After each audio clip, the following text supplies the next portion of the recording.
পৰীক্ষাবোৰ ফেৰ লাগে ষ্টুডেন্টৰ মনবোৰ ভাগে নালাগে পৰীক্ষাবোৰ পাতিব নালাগে পৰীক্ষাৰ পিছত ৰিজাল্ট দিব পৰীক্ষাবোৰ পৰীক্ষা হৈয়ে থাকিব দিয়া মাথো ৰিজাল্টৰ নাম নানিবা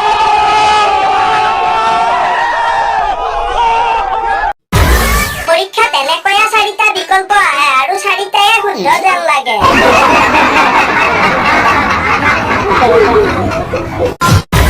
কেনেবাকৈ পৰীক্ষাত যদি ৰচনা লিখিবলৈ আহে তোমাৰ প্ৰিয় শিল্পী আমাৰ কেইটামানে দিপলিনা ডেকাৰ কথা লিখিয়ে 3 ঘণ্টা পাৰ কৰি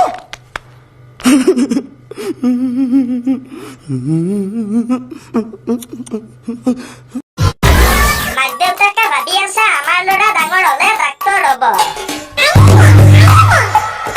আৰু ইফালে ল'ৰাই ফেচবুকৰ একাউণ্টৰ নাম ৰাখিছে মেখেলা চোৰ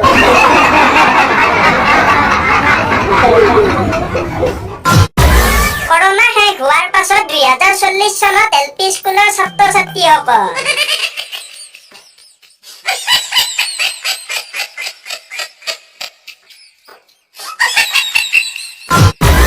3 ঘণ্টামান বিছনাত বাগৰি মোবাইল টিপাৰ পিছত ভাবিলো এনেকৈ থাকি লাভ নাই অলপ শুই দিয়াই ভাল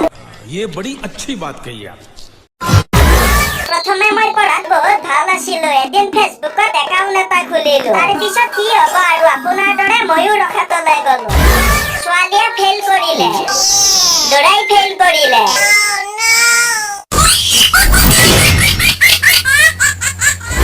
যোৱাকালিয়ে লগাইছিলো আজিও দাং খাই আছে আৰু চুলিত জেল নলগা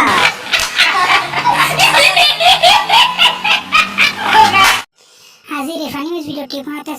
চাই পেলাই ভাল পালে কৰি দিয়ক লাইক কমেণ্ট শ্বেয়াৰ নতুনকৈ সাবস্ক্ৰাইব কৰি ল'ব বাই